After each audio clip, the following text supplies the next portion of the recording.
One of them is actually having a clear definition of what permaculture is. Having the decision makers, the people who are actually going to approve the project, be able to not only understand, but be able to articulate to someone else what permaculture is and what this project is all about. That's one of the barriers, I think, and that's an easy thing to actually fix, is if you can create a really clear, actionable plan.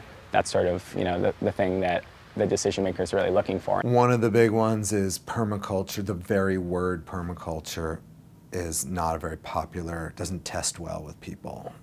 So there's a lot of talk about, is that really the term we should use? Should we call it regenerative design? Should we abandon the term permaculture? Some people are really attached to it. I like it, but I also think, strategically, sometimes you don't use it if it's really advantageous, if it's going to really be a block. It doesn't have recognition right now, positive association in people's minds. People in this whole permaculture movement have great ideas, but translating it into a language that the decision makers can really relate to and understand that it's going to help them achieve their mission, that's the real key. And most of the people are very passionate about permaculture, but it's a different skill set and they don't quite know how to do that. Permaculture is not a set of things. It's not even a set of techniques, right?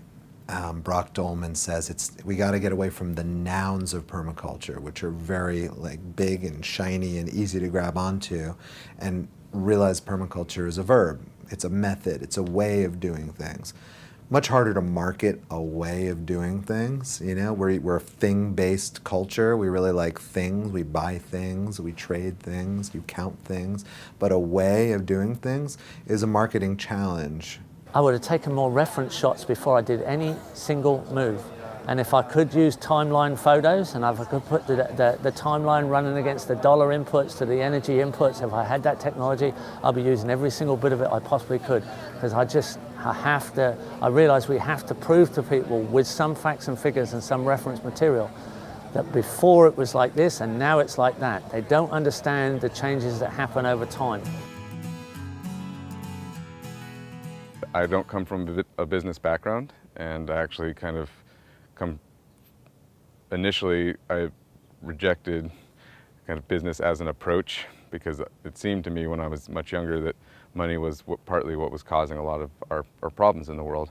And I thought, well, why would I want to participate in that? And what I'm realizing is that money is really just a tool, and it allows us to leverage our good ideas and get them out so that more people can participate in the solutions. I think maybe something that would have been doable earlier on was to actually get some pretty basic business skills behind me. And that's probably the only thing I would change. Maybe learn a little bit more about marketing and business management and some of the very unfun things that are absolutely necessary. And kind of once you're in the midst of running a business full-time, especially one like mine that requires me to be away from home for extended periods of time, it's hard to go back and gain those skills. So it becomes purely trial and error as you go. They don't really know how to be clear about their vision and their mission, to say this is exactly where I want to go, and here are the criteria by which success can be measured. So thinking in the beginning about what the end is going to look like, and being able to say this is what we're going to do by when, because that's what decision makers need to know in order to be able to give them the funding and be able to help them. There's a lot of people that start permaculture businesses are starting out with a philosophy rather than a set of skills specific to that business. So it's really important to recognize that maybe you don't have the technical skill set that you need, and that definitely was our case. So I had some hard lessons and some adventures, but I think asking questions, seeing other people that are doing things well, seeking those people out. I find that most people that are in the same industry and are doing things well are usually pretty friendly and collaborative. One of them has been the produce that we sell, and initially we started off just selling fresh produce to people that would come to the house, and we found that to be very inefficient in that we were not adding value to the product that we were selling, so we weren't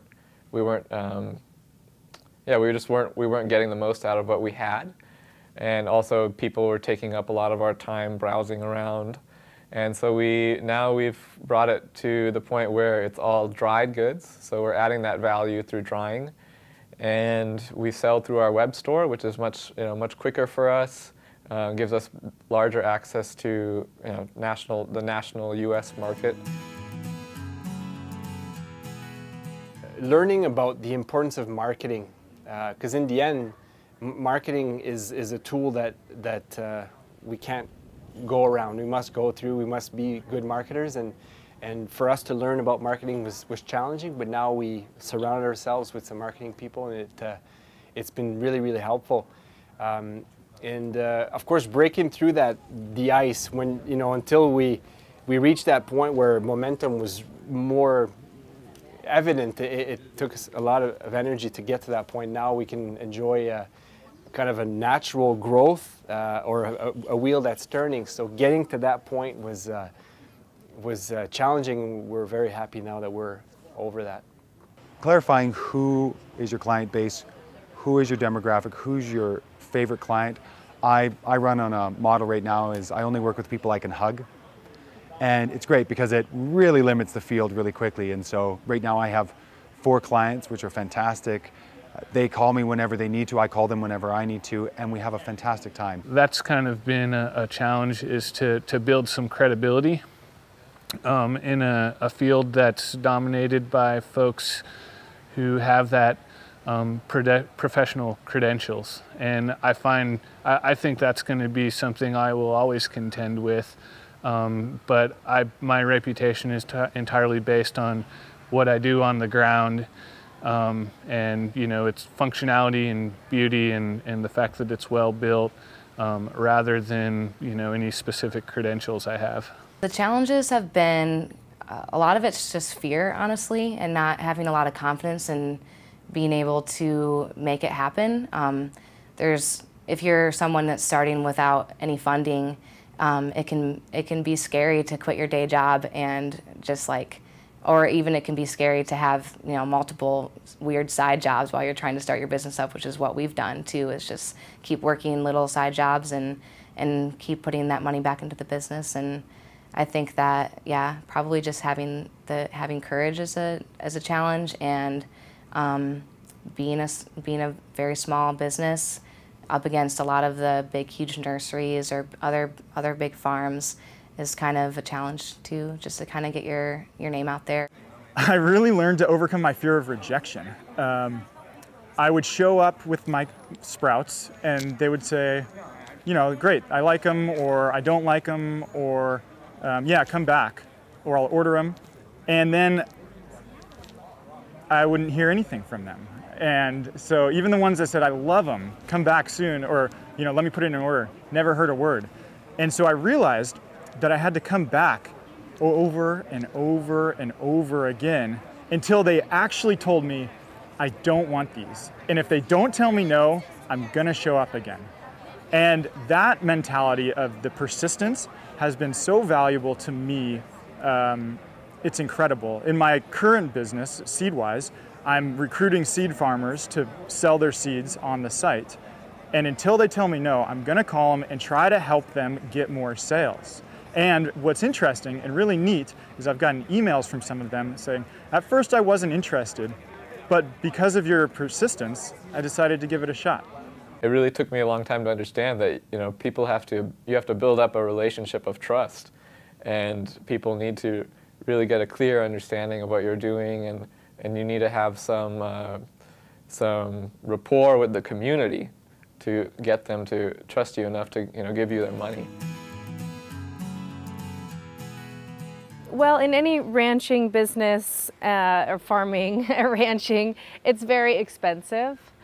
There's a lot of upfront investment that needs to happen. And my husband and I have both really made big sacrifices in terms of our workload. Long hours for low pay is definitely one of the challenges. I think everyone undergoes that when they start up their business at least. Challenges have been, prioritizing time.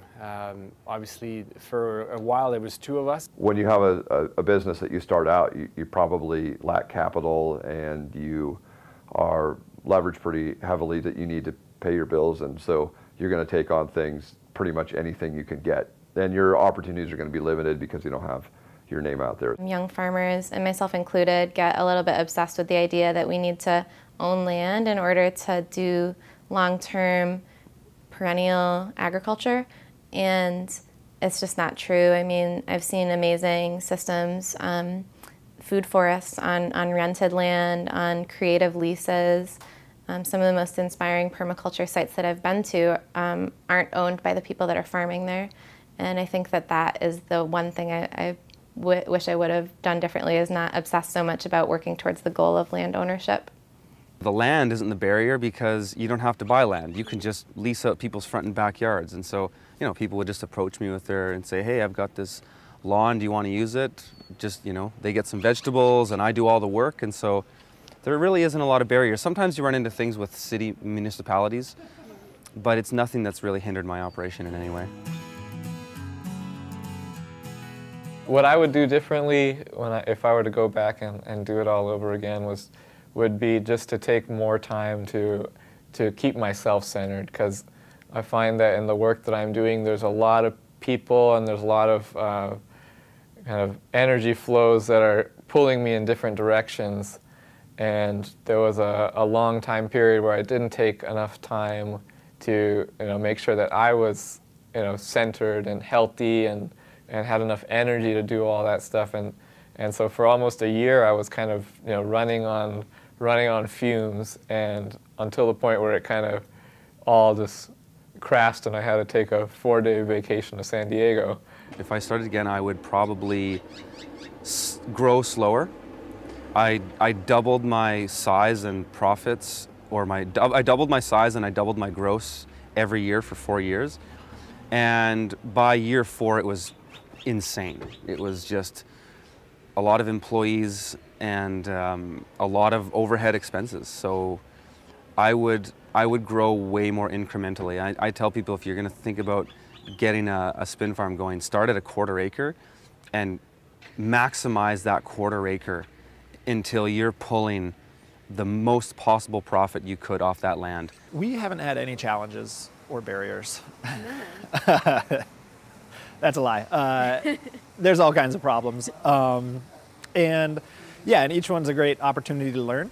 We've had problems with clients, we've had problems with our own process, we've had problems with partnerships, problems with the weather, problems with equipment, and I think all of it is a lesson. And when you work with someone who really, really knows what they're doing, it's funny, they have a very particular process, and once you gain a bit more experience, you really start to understand the value of each of these small steps, because there's some large mistake lurking just under that tarp, or just on the other side of this contract that folks might not see unless they've had the experience of being there. So yeah, there are all great opportunities.